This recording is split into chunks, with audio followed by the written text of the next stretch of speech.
Good evening, everyone. I'm Jim Ogle, the Executive Director for Freedom's Frontier National Heritage Area. Welcome to tonight's continuing program on the sites here in Freedom's Frontier, representing the National Park Service's Underground Railroad Network to Freedom.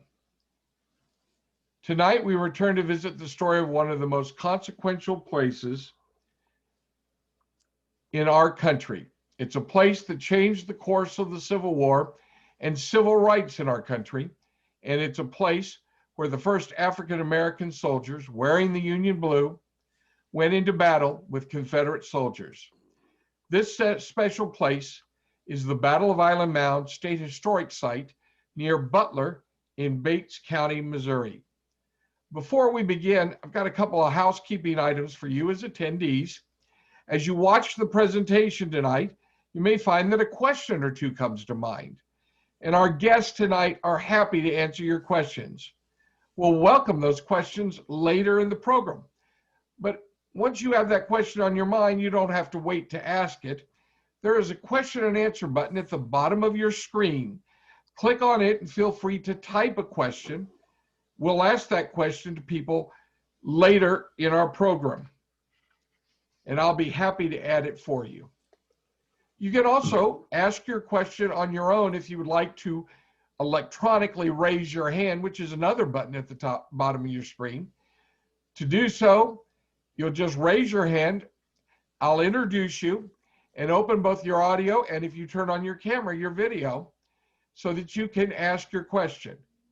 So please, as the mood strikes you, we welcome your questions. Now, I'd like to take just a moment to share with you a little bit about Freedom's Frontier National Heritage Area.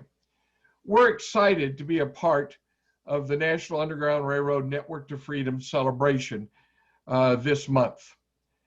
As part of that celebration, we want to tell the stories of the Network to Freedom, and that's why we're doing this series of video programs. Our mission at Freedom's Frontier is to tell the stories of the struggles for freedom in our region and their lasting impact on our nation. Now, we tell three nationally significant stories: the Missouri-Kansas Border War and Civil War, the settling of the frontier, and the enduring struggle for freedom. We do that over a space the size of South Carolina, 41 counties, 29 in the state of Kansas, 12 in the state of Missouri, representing nearly 3 million people. Now, our map is a wonderful tool for you to tour in these counties. But in honor of the Network to Freedom and Underground Railroad, we've created a special tour for you on our new Freedom's Frontier app. And you can see it represented here. All you need to do is download the app, hit that button that says International Underground Railroad Network to Freedom Tour, and you can explore the variety of sites, including getting directions to those sites from wherever you are along the way. Now, this is an example of one of the entries, tonight's program topic, the Battle of Island Mound State Historic Site. And if you visit the State Historic Site, as you can physically do when you visit a site open in the National Park Service, you can also receive a Battle of Island Mound digital Network to Freedom passport stamp along the way. In fact, any of the sites you visit that are on our tour has available to you a special stamp marking when you visited the site. You can collect those various stamps in the app, and we hope that over the coming months, you'll have an opportunity to visit all of these sites and collect all of the stamps. Now, to get the app, you can go to either the Apple App Store and look it up under Freedom's Frontier or FFNHA, or find it in the Google Play Store in the same way along the way. Now, this is a very important story that we have to tell tonight. And to tell an important story, we want to have a very important guests join us along the way. It's my privilege to introduce one of the members of our board of directors for Freedom's Frontier National Heritage Area, one of our trustees who made it appropriate tonight as he sits up just a little bit taller. We can see that Freedom's Frontier logo on your shirt, General. It's great to have you with us here tonight. General Scott is retired from the U.S. Army, but instead of one career, he's had multiple careers. Whether it was the work he did to create AmeriCorps, to the work he did as the COO of the Library of Congress, General Scott is an extraordinary individual. And I also would like to point out that he played a very important role that he'll tell you about as part of this effort to create the Battle of Island Mound State Park. General, as they say, the floor is yours. Well, thank you very much, Jim, and I welcome all of our visitors. I am Donald Scott, a native Missourian. I graduated high school in Monroe City, Missouri. I graduated from Lincoln University at Jefferson City. Spent 30 years and some months in the United States Army, but I never heard of Island Mound. And I didn't hear about Island Mound until 2007. And at that time, I received an invitation to become a member of the Missouri State Parks Foundation. They were starting to find a way to create a memorial to the first Kansas Colored, which were the first African Americans to fight in the Civil War.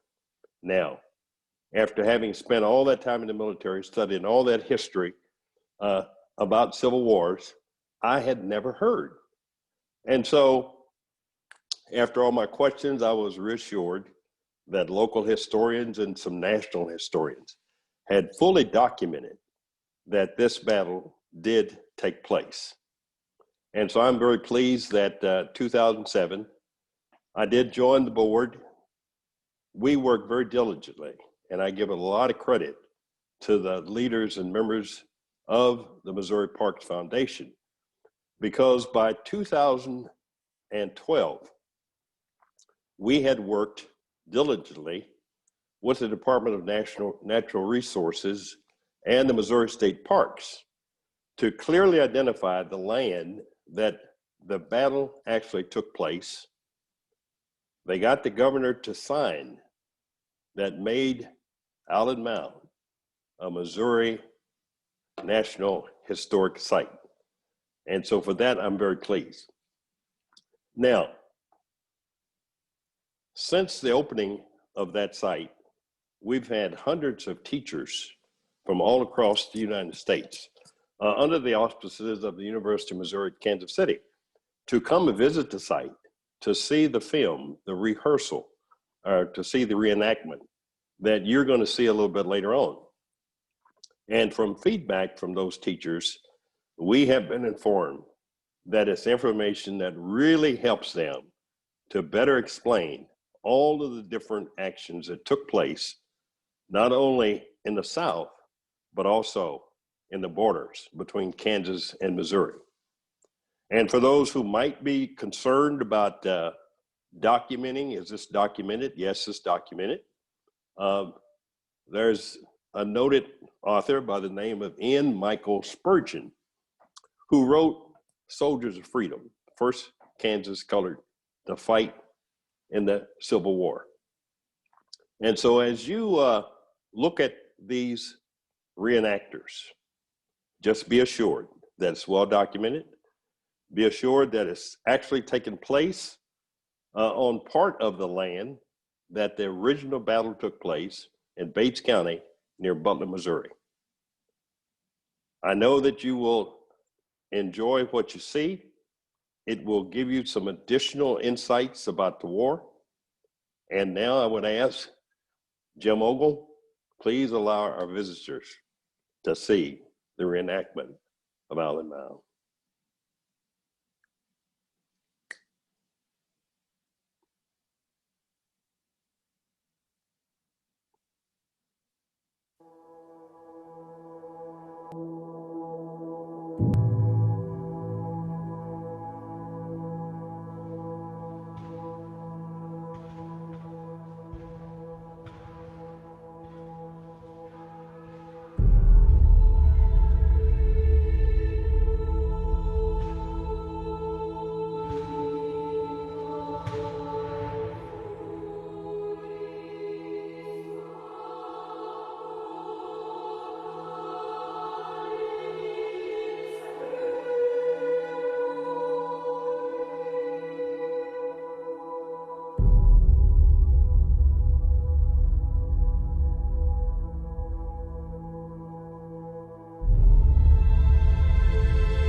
On October 29, 1862, some 220 men of the 1st Kansas Colored Volunteer Infantry became the first ever African Americans to engage in combat as Union soldiers during the Civil War. Comprised mostly of freed and escaped slaves, the regiment fought at a place named Island Mound in western Missouri. This is their story, based on first-person historical accounts and stories passed down by a former slave-turned-soldier named George Washington.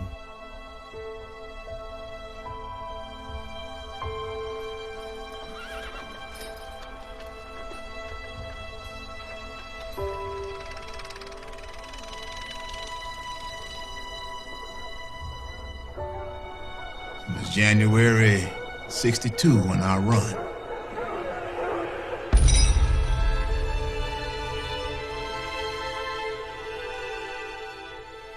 Master Jesse started training me up. Said he heard about slaves running for Kansas. Said, now, George, you ain't gonna run rabbit on me, are you?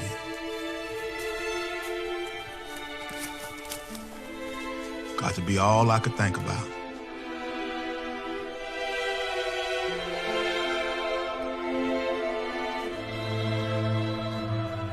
All I wanted was my freedom.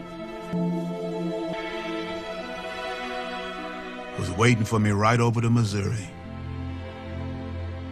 So on that cold day back in '62, I walked right across that ice. I got myself free.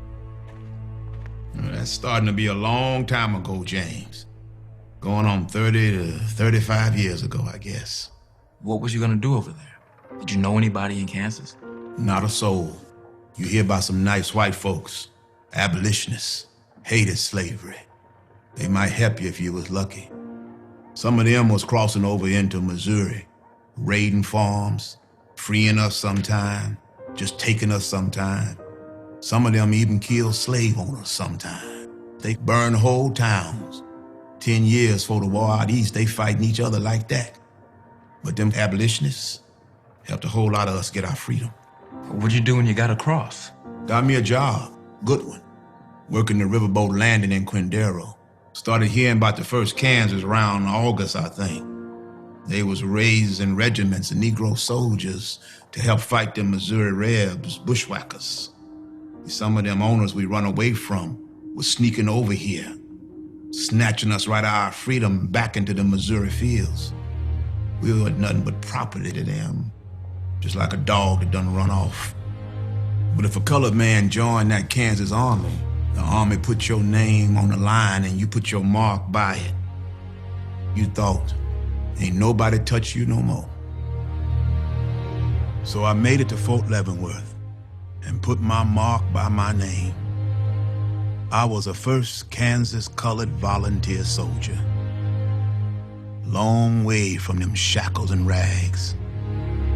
Was so young then. Young and damn proud. I wasn't somebody's property no more. I was a soldier. A free man. Good as any other. Next 2 months, we drilled and marched. Then come in October '62. They sent some 200 of us brand new 1st Kansas volunteers marching out of Fort Lincoln back into Missouri. 20 miles back over that border into the open prairie. Bushwhackers was making trouble up in Bates County up by Butler, and we was sent to stop them. We ain't been free men but a few months, and most of us ain't never held a gun before we joined up. Ain't nobody ever seen a colored man wearing blue with a rifle on his shoulder before neither. Not too many white folks anywhere cared to see us being soldiers. But we was ready to fight for Old Glory, no matter what they were saying about us. All I could think about was them bushwhackers being out there somewhere. They was all camped out on this big swamp island. Hundreds of them, we heard. Called it Hog Island, right in the middle of the river. About the time we got within sight of the Toothman farm where we was camped, we seen a few of them bushwhackers. Scouts rolled up to check them out. We all knew they was trouble. You could just feel it. They were stirring up trouble all around the border, burning houses, shooting folks friendly with the Union. Them Rebs hated the Union. They wanted Missouri to join in the South and be Confederate. Some were slave owners looking for us, and now we was marching to find them. So we kept on for that farm. I expect them Toothman ladies' hearts about stopped when they seen us come up. That whole family was Rebs. Younger boy was in prison back in Fort Lincoln for fighting with them.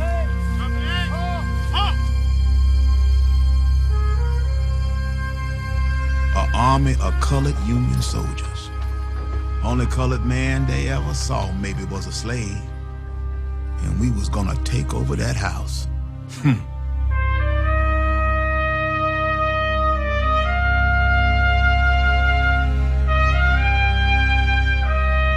Now the captain, he starts asking all kind of questions about the bushwhackers, where they was and how many of them.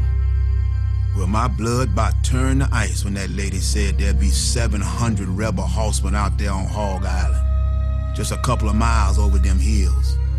Didn't sound real good to us right then. But we set about to taking that house and making it our fort.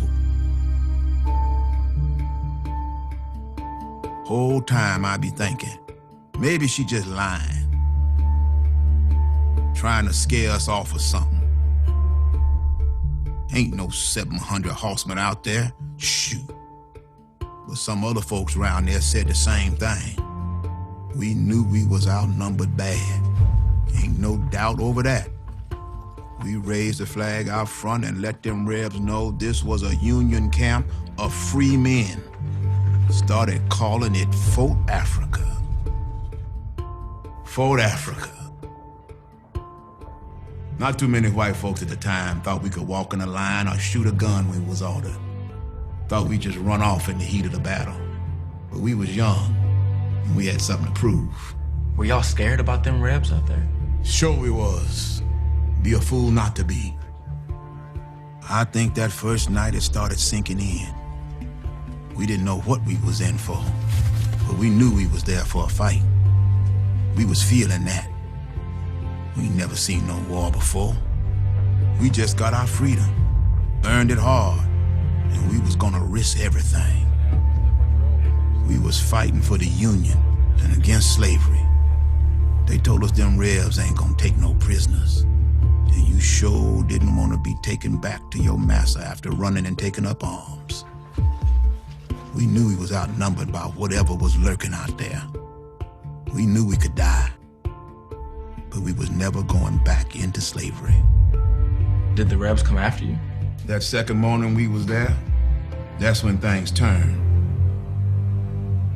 Scouts rolled out again first thing, but this time they seen a whole bunch more of them, hanging like hornets on a nest. When word gets back to them officers, things start really moving. Now the captain, he knows we short on food, but he also know them bushwhackers ain't gonna like no Negro soldiers all about hunting for it. So he sends out a big forage party to gather whatever food they could find and bring it back. Then they send some of us sharpshooters toward them Rebs to keep them occupied in the meantime. You could feel in your blood something was about to happen. We was in for a fight. Rebs yelling, picking up, especially toward our officers.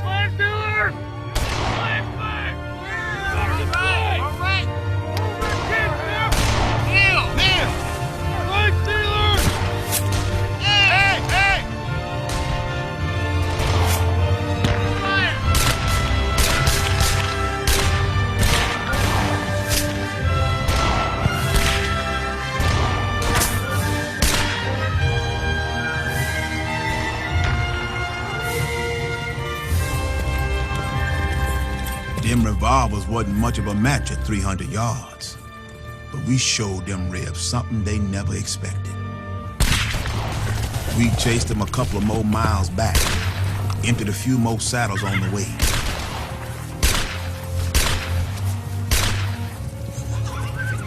I think they might have took us a little more serious after that. So after we started back for camp, They was moving up behind, setting fires along the way, hiding in the smoke.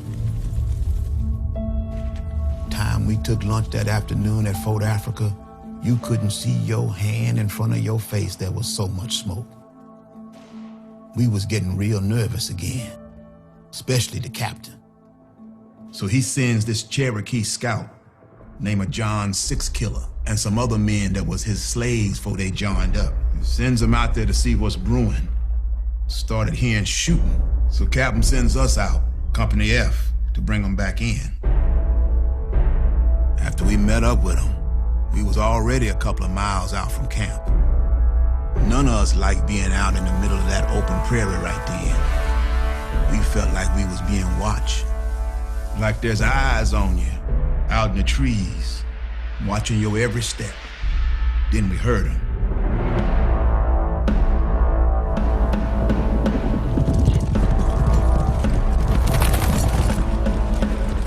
They was coming for us with all of hell's fire and fury.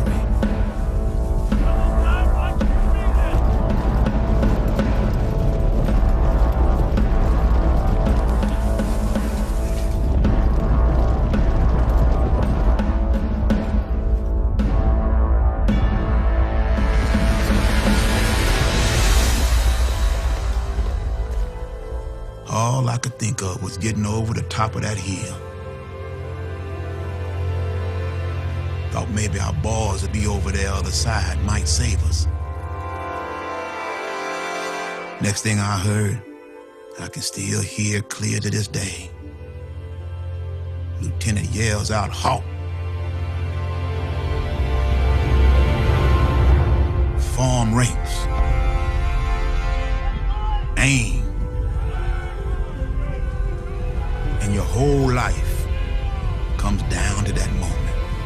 Staring you in the face, seeing it in the eyes of them men coming over that hill. Fire!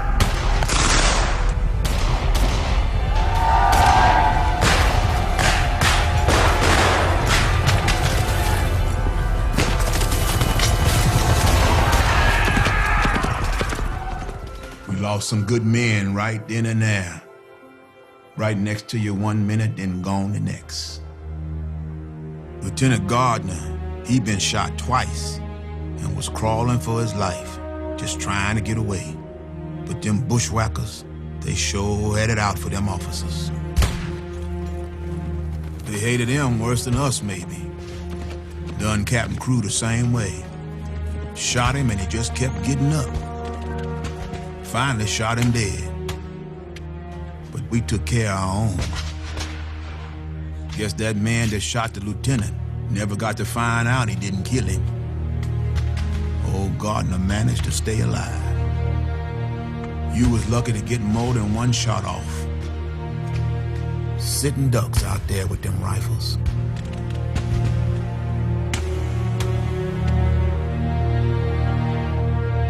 Horses all about, men shouting. Smoke and flame all around.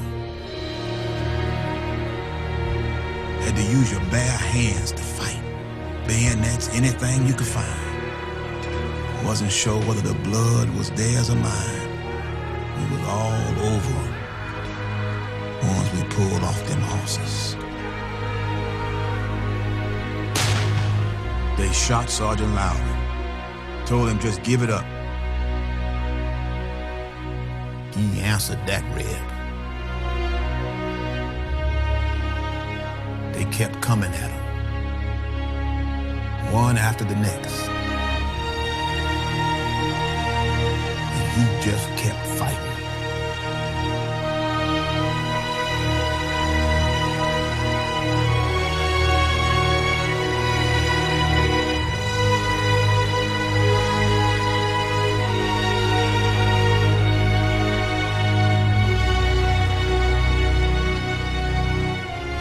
Brought up some men to cut them off. Sent them back over that mound and back to the river. And they finally had enough. It was done. More than 100 Rebs come over that hill, but we stood our ground. White folks said the colored man wouldn't fight. They was wrong. 'Cause that fight was just the beginning for us. We lost 8 good men that day. Another 11 fell wounded. We fought like tigers. That's what they said about us. We just wanted to live and be free. Private Dobson, just 14 years old. Reb shot him in both arms. Told Captain Earl he didn't kill but one of them. But at least he brought his rifle back. Real proud boy. They say President Lincoln was thinking of us.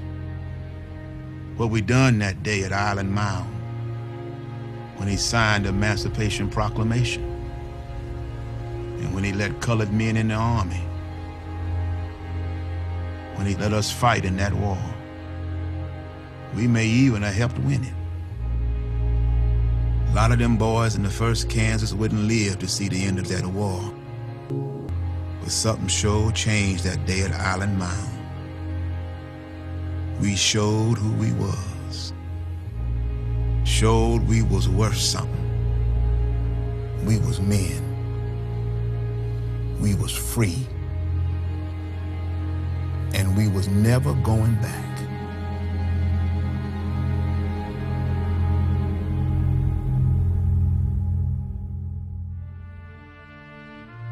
My great-grandfather, George Washington, was there. He was a slave born in Rappahannock County, Virginia, and he was given as a wedding present by his slave master. One afternoon, with slaves escaping left and right, the master came up to George Washington and said, "George, you know, I've treated you like a son over these years, but I don't want you to run away. I'm going to chain you up in the root cellar." And George couldn't understand that. On one cold evening, a few slaves from other farms got together, followed a creek, a natural spring creek, down to the Missouri River under the cloak of darkness. And lo and behold, the Missouri River was frozen, no riverboat traffic. And according to my grandmother, they walked to freedom across the Missouri River, just like Jesus did. Well, George became a soldier. He was taught to fight, even got paid. $9, $10 a month. The white troops were making 13. Out of that $9 or $10, he got, he had to buy his own rifle and buy his own uniform. It was a one-shot deal. Joseph is my great-great-great-grandfather. He was essentially switched on to being an abolitionist. He grew up Quaker. He's made a lieutenant. He's put in charge of Company F. Really, within the first 5 minutes of the battle, he was pretty much out of the picture. He was down on the ground. He had wounds in his thigh and his knee, buckshot wounds. He said, "I'm going to blow your head off." And either he had bad ammunition or his thick skull saved the day, and he just has a horrible wound from it, and he survived. My great-great-grandfather, Corporal Rufus Vann, he was not a slave when he joined. He had already been freed by his slave owner, Katie Williams. We had free persons of color that fought in the Civil War, and they were very proud of that uniform. Those soldiers, when they got their uniforms, how they would shine their buttons and polish and how they would fold them, they were very proud of that uniform. I think if it had not been for the sacrifices and efforts of folk like the 1st Kansas Colored, I wouldn't be a general.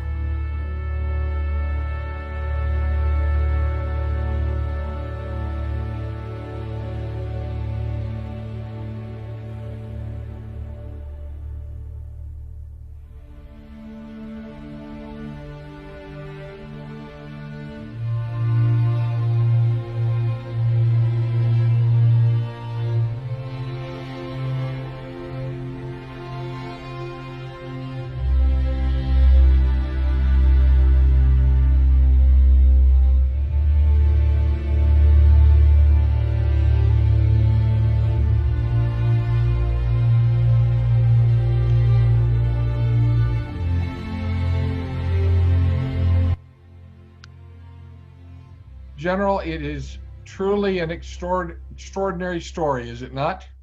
It is indeed. every time I watch it, I see some other aspect that I hadn't seen before.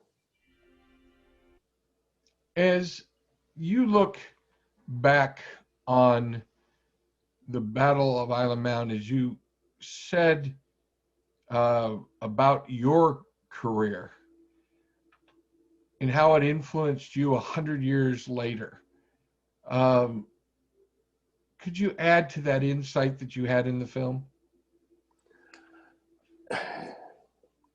Yeah, the importance of what the African American soldiers did in that battle was to prove a myth that had been perpetrated throughout the South and certainly in the Midwest, that African Americans were incapable of taking arms and fighting. They were incapable of being leaders.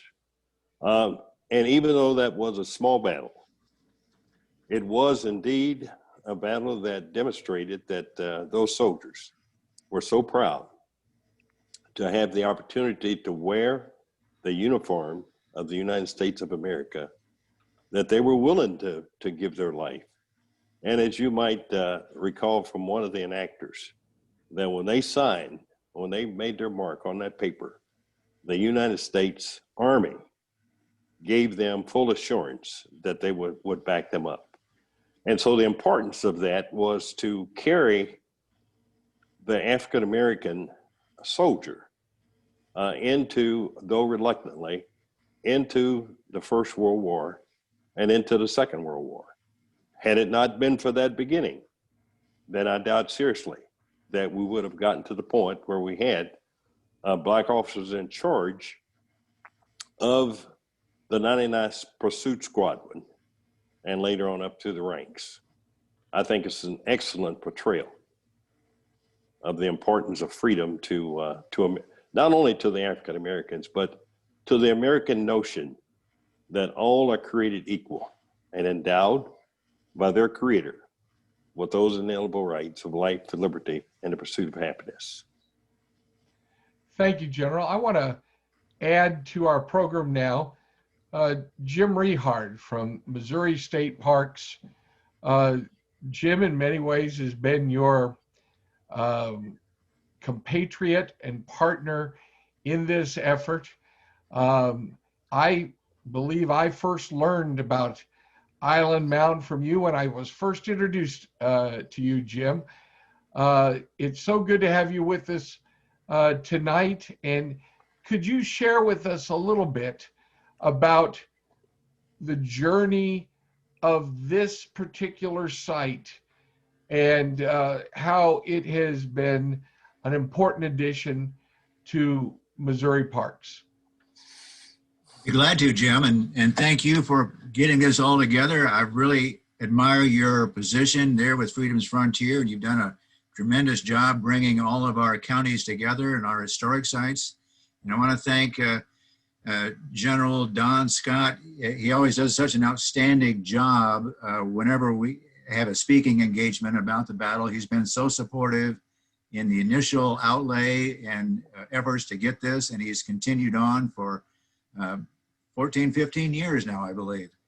I kind of wanted to start a little bit with explaining why it's a Missouri State Park. And for those of you who are not from Missouri, Missouri State Parks is sort of formed along the line of the National Park Service in that we possess natural parks and cultural landmarks and historic sites.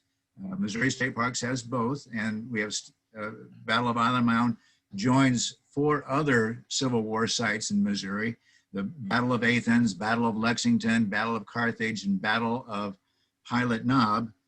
And we also have a National Park Service has a Civil War site in Missouri, Battle of Wilson's Creek near Springfield. So Missouri had a lot of Civil War activity and a lot of battles and engagements, and several of those are preserved by the state, one by the National Park Service, and the counties and cities around Missouri also have a hand in preserving a lot of our sites. The interpreters that we employ at Missouri State Parks are encouraged and reminded to often set the stage for talking about the Civil War. And we do that whenever we hold sessions sharing this film, usually going back to the Constitution and the Constitutional Confederation, and leading up until Missouri's statehood. I'll start with the Civil War, though, just to kind of set the stage for the movie, as I would if we were showing it.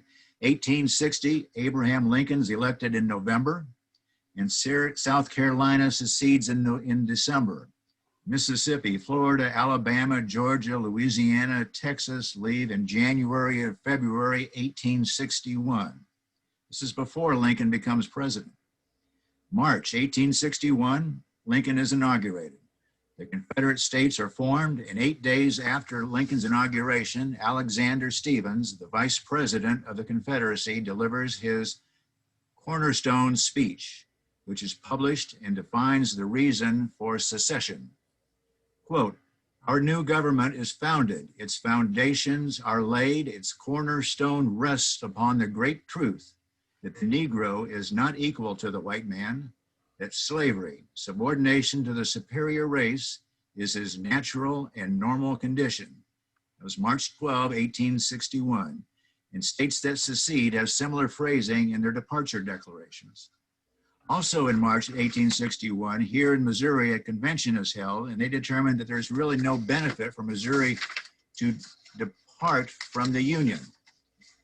April 61, Fort Sumter is fired upon, and we have a divided Missouri. Missouri, a slave state, but not committed to the Confederacy, has an imposed state government and a government in exile by June 1861. Essentially, two state governments, one voted upon goes into exile, and the federal government imposes a new state government. Distrust is rampant. Neighbors do not trust neighbors. Families are often divided also. Federal troops enter Missouri from Iowa, Illinois, Wisconsin, and Kansas to try to keep Missouri's alliance. Atrocities in western Missouri and east Kansas were already occurring and had been since the passage of the Kansas-Nebraska Act of 1854. It can be said that the border war provided a training ground for those aligned along either side of the Civil War in West Missouri and East Kansas. During the border war and into the Civil War, slaves were sometimes liberated in Missouri and Arkansas by Kansans. And once the war began in earnest, many more enslaved blacks escaped bondage by entering Kansas. The first 18 months of the Civil War did not go well for the United States Army in the East or out here in the West Theater. First Senator of Kansas, Jim Lane, had befriended Lincoln and demonstrated an ability to mobilize troops in Kansas. His troops wrought terror in western Missouri in 1861 when his Kansas brigade sacked and destroyed Osceola in September, and then returned in December to torch Papinsville and Butler, and liberating more slaves whenever possible, a direct affront to Lincoln's orders to refrain from this sort of activity. In July 1862, Lane is given an appointment to recruit for the Department of Kansas, and he includes recruiting former slaves who are now in Kansas with a promise that they will be used to fight for the Union. He informs the War Department in a manner that goes unnoticed for a while, and then he fails to comply with orders to cease this action. Meanwhile, training has begun, and uniforms and arms are issued to about 500 free blacks and former slaves who are eventually settled into a facility called Fort Lincoln along the Kansas-Missouri border. In late October 1862, orders arrived to these men that put them into action into Bates County, Missouri, to clear out a gang of bushwhackers hiding on Hog Island. Every Civil War battle was about slavery. Slavery was pivotal to the cause of the war. In this battle, this phrase takes on a new meaning. There are many firsts here at this battle. This was the first engagement in the Civil War that included black soldiers fighting for the federal government. The victory and the manner in which they performed dispelled doubts that whites had about their abilities. The news was reported in the Chicago Tribune, the New York Times, and many papers quoted a guerrilla leader that they fought like tigers. Their success in battle encouraged other black men to enlist and skeptical white soldiers, politicians, and citizens to embrace their inclusion in the war effort. The 1st Kansas Colored Infantry has the first 2 black officers. Captain Matthew Williams happened to be on his way to Fort Leavenworth at the time that they were called to Island Mound, and when they got the call at Fort Scott to go to Bates County. It was the first time a black officer was permitted to lead other soldiers in a battle. Lieutenant Patrick Minor, an Oberlin College educated black man, joined the effort to retract Company F from its predicament with the bushwhackers. However, neither Captain Matthews nor Lieutenant Minor would be allowed their commissions in January 1863, when the 1st Kansas was finally mustered into official federal service. This is also the first time African Americans received national attention for their action. A woodblock depiction in the August 1863 edition of Harper's Weekly appeared. The success of the 1st Kansas Colored Infantry had to encourage Lincoln, who had already released draft issues of the Emancipation Proclamation in September of '62, and then officially 2 months after the battle on January 1, 1863. His proclamation freed slaves in the areas of the Confederacy and allowed the recruitment of black men into the armed services. Before the war was over, about 10% of the armed services were black men. The 1st Kansas Colored Infantry would eventually be renamed the 79th Regiment Infantry U.S. Colored Troops, and no other Kansas regiment lost more men in the Civil War. In Missouri, 8,000 recruits were divided among 4 regiments, and they would fulfill their services in the 62nd, 65th, 76th, and 68th regiments. Members of the 62nd and 65th returned to Missouri after the war and established Lincoln University in Jefferson City.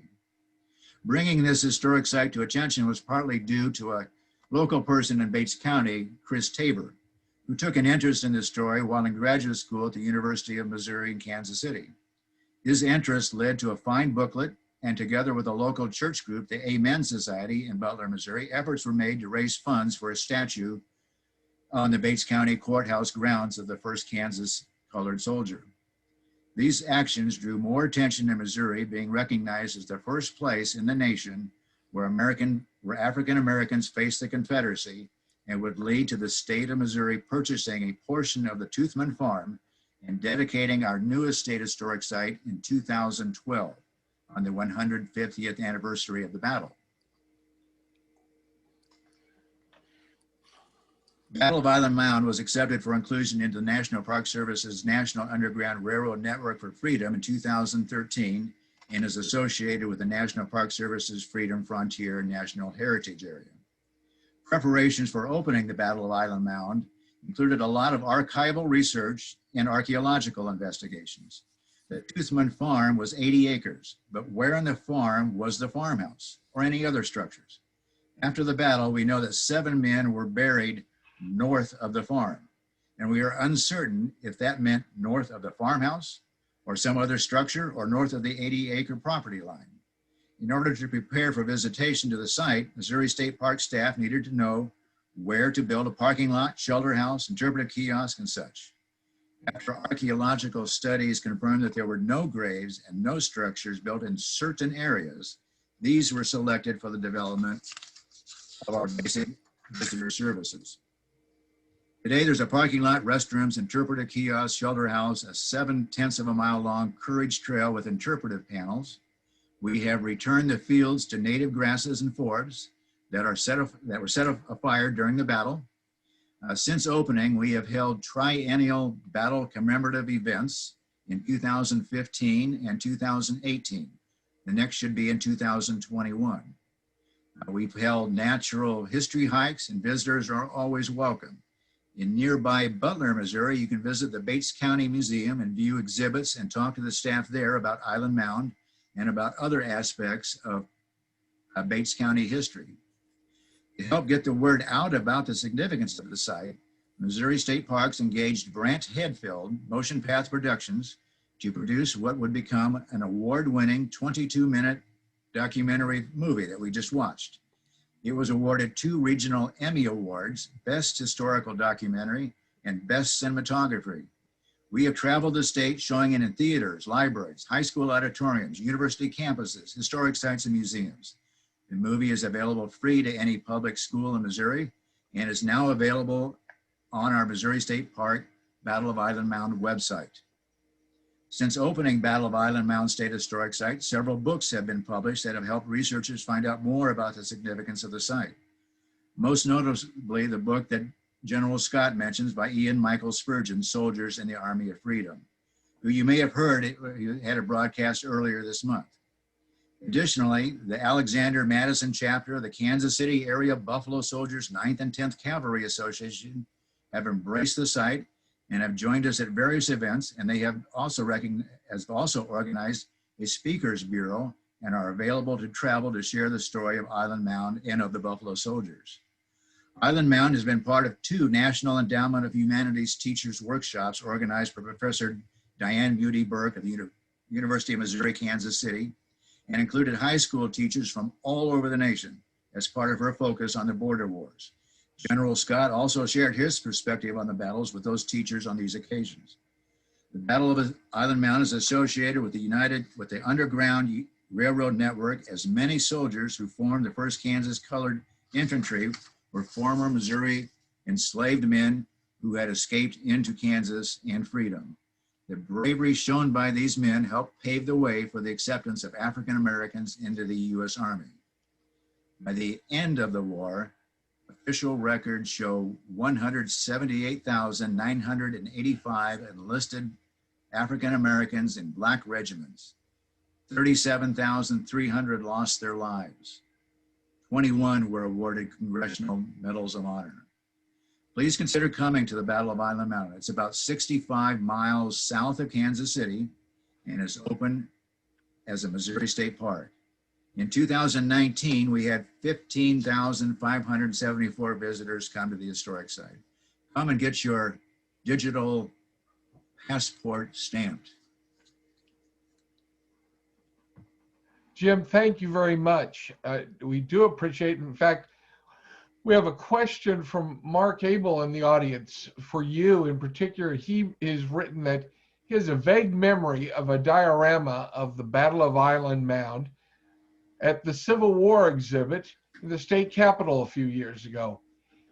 Is that an accurate memory? And if so, what happened to the diorama?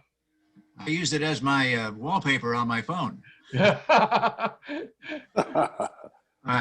can't quite attest to the exact accuracy of it, but I was just happened to be by there a couple of months ago, and I took that shot, but I did not examine it for the accurate. But approximately that would be an accurate reflection. Yes. Did you have a specific question about? Was there something in the diorama that you questioned? No, it was specific. He was wondering, is the diorama still up in the state capitol? It was 2 months ago. There we go.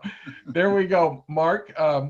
And Carolyn Burton asked a question, was wanting to know what is the best way for her to purchase the DVD. She says she's from Butler and she remembers elders talking about this battle and seeing a small wooden sign years ago. Her sister-in-law helped with the statue of the Buffalo Soldiers on the square. Well, thanks for your help in all those. The video can be acquired by visiting Missouri State Park's webpage. And if you go to the Battle of Island Mound page, down toward the bottom of the page, it has a way to get it online. A number of our historic sites also sell it. Nearby Kansas City would be the Benton Home.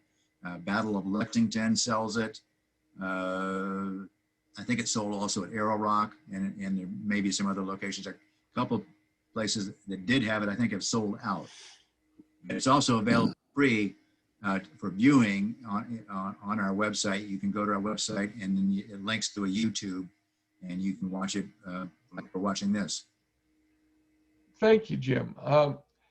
General Scott, you've spent considerable time writing. You've written a book about how you rose and told your own personal story. You have a new book out right now about the Declaration of Independence's importance, and 7 figures in the government over time who have examined those principles and were important in implementing them. As you've done the research, how do you rank the Battle of Island Mound in its national importance? Well, I knew you was going to ask a question that was very difficult to answer, but I do think I have an insight that would not be disagreed with by many historians.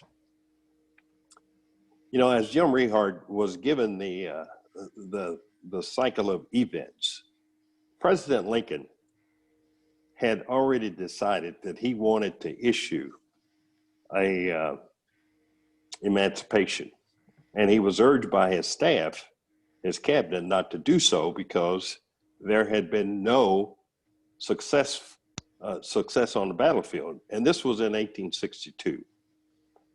And so when Jim Lane was asked to recruit 5 regiments in Kansas, it was the assumption on the part of the War Department that he was going to recruit, that he was told to recruit 5 white regiments. Without authority, Jim Lane took it on himself to recruit 2 African-American regiments. Now, here's where I think the relevance of the Battle of Island Mound comes in to play. After the chief of the War Department found out that Jim Lane had recruited these 2 regiments, he told Lane that those regiments could not be put into service because of Lincoln's policy. Lane chose not to listen to that and put them in service. And in so doing, when they stood up against the rebels, then the headline said they would fight. And this took place in October. And it was the first national announcement that African Americans could fight and win.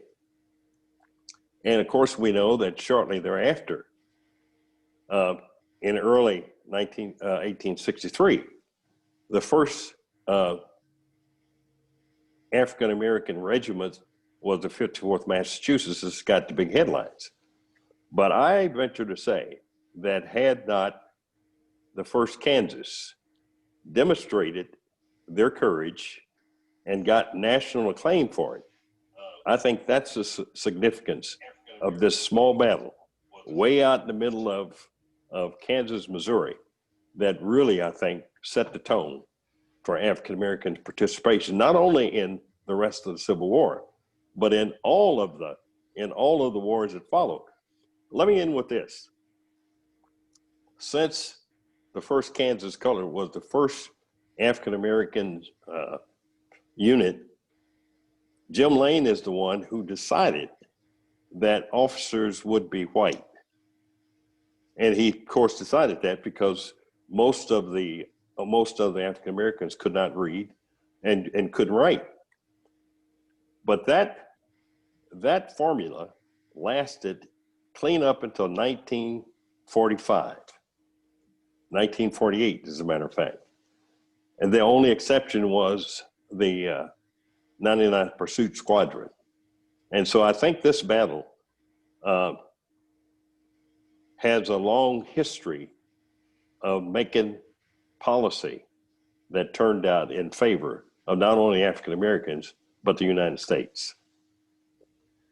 Thank you, General. I very much appreciate that context and their thoughts. And I've got a couple of other items to share with our attendees this evening. I would like to give a little bit of reinforcement to some of the things that Jim had said earlier. One of the sites that's so very important is the Bates County Museum, which chronicles so much of the history of Bates County, very interesting history of Bates County. But Peggy Burr, who is the executive director of the museum and a former Freedom's Frontier trustee, recorded a short video to talk about how they mark the Battle of Island Mound at her site. Hello, I'm Peggy Burr, director of the Bates County Museum in Butler, Missouri. And I'm here to tell you today how it is that we interpret the Battle of Island Mound story here at our museum. There have not been any artifacts discovered on the site during the archaeological surveys that took place, so we have put together panels that help tell the story. We start with a panel that talks about the people that were actually living here in Bates County, who they were, what was going on here at the time. Then we move on to presenting how the 1st Kansas Colored Volunteer Infantry was established, how they were recruited and trained and prepared to enter into the war. And the third panel discusses the battle itself, of what occurred and when, casualties and so forth. So we've tried to have a comprehensive story to present. And it's been very well received. I have a duplicate set of the panels that I use when I go out and make presentations to groups. One of the really premier tools that we use here at the museum is an artistic interpretation done in the size of a mural of the Battle of Island Mound. It incorporates vivid colors. It has the guerrillas mounted. It includes the men fighting in desperation, hand-to-hand combat. On the right-hand side of the mural, there's even a depiction of John Sixkiller, who was the lone Cherokee who fought in the battle and was killed.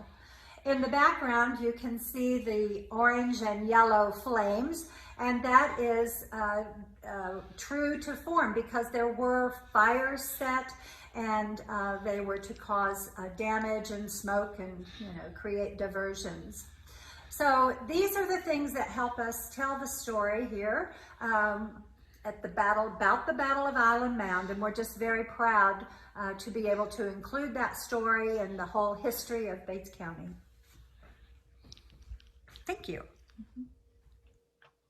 It's great to have Peggy be a part of this storytelling along the way. It's also important that at her site, you can get a physical stamp for the Battle of Island Mound, along with this Missouri Civil War tour stamps are available at her site. As Jim also mentioned, in the courthouse square in Butler is this monument to the 1st Kansas Colored Infantry, a community-wide effort to put this statue up and memorialize those who had served. And I asked trustee and Bates County resident Kay Caskey, who is a member, as I said, of our board of trustees, but also had been involved in the fundraising for this, to talk a little bit about that process. Hi, I'm Kay Caskey. I am a trustee with Freedom's Frontier National Heritage Area, and I live here in Butler, Bates County, Missouri, in the western part of Missouri, which we're south the third county from Jackson County. And today I'd like to talk to you about a community project that began many, many years ago under a lady by the name of Elnora Burton, and also in connection with the church that she went to here in Butler, Missouri. And Elnora raised some money. There was a dream that they put a statue in the courthouse lawn of the first colored soldier who fought in the Civil War, right here in Bates County, Missouri. So today, let's talk a little bit about the soldier that we have here on our courthouse lawn, and how so many people in our community have a lot of pride in the fact that after Elnora died and many other people belong to a group, we call ourselves the Amen Society. And the Amen Society raised the money, a lot of which was under the leadership of my husband, the late State Senator Harold Caskey, who was a native of Bates County and who was entrenched in our history here. So, along with Walter and Millie Wright, who headed up the committee, the Amen Committee, Amen Society Committee, and many others here in our community who wrote checks, then we were able today to have here in our courthouse lawn the soldier, the 1st Kansas Colored Volunteer Infantry. And this monument was unveiled, and I must admit to you that the emotions that came over everyone when this statue was unveiled, at a time when Congressman Ike Skelton was with us, Congressman Emanuel Cleaver, many members of the African American community, the ones that live here in our area, as well as the people that came from Kansas City and other areas, as well as a huge gathering. It ended up being a 2-day celebration, and so proud we are that we have this monument here on our courthouse lawn, and just invite everyone to, during their travels, to come and visit this monument.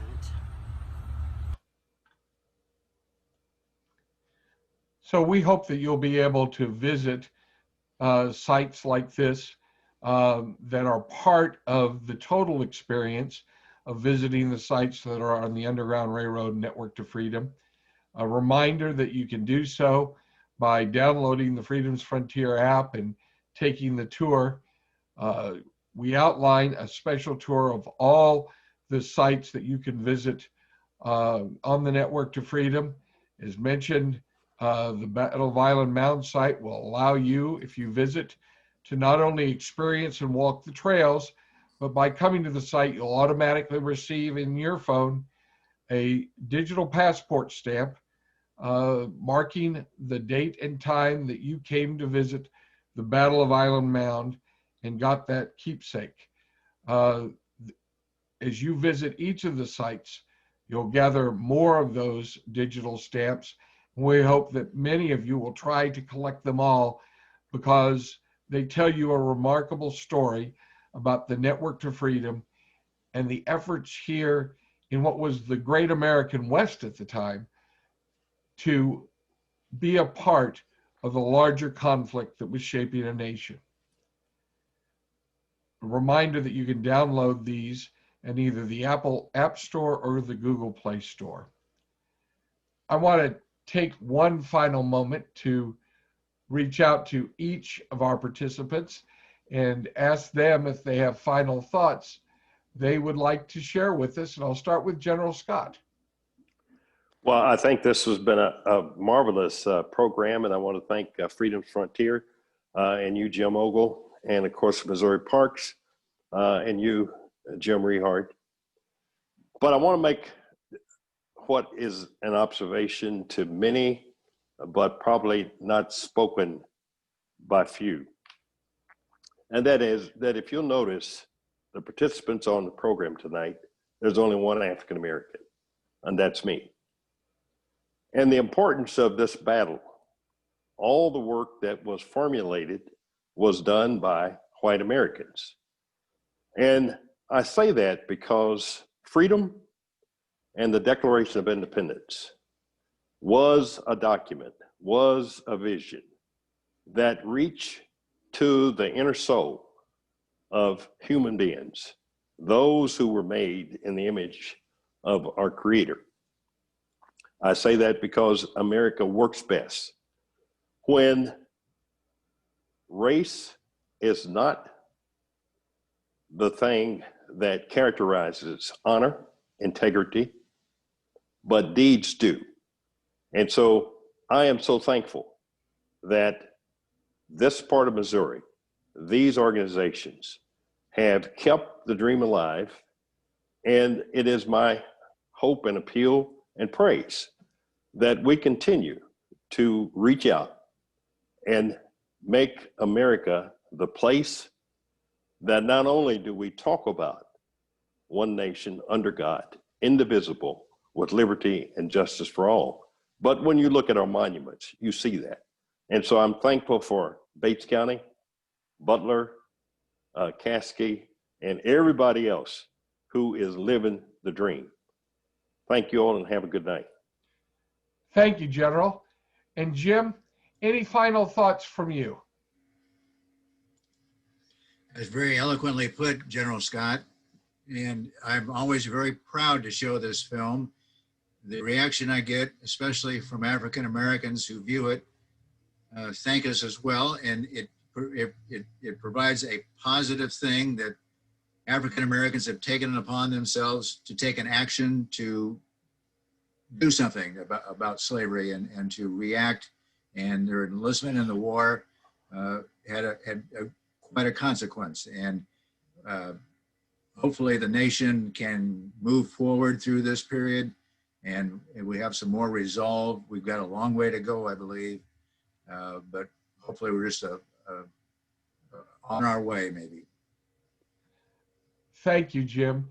It's been great to have you with us here tonight and to be a part of this celebration of a really heroic story. Thank all of you for joining us this evening.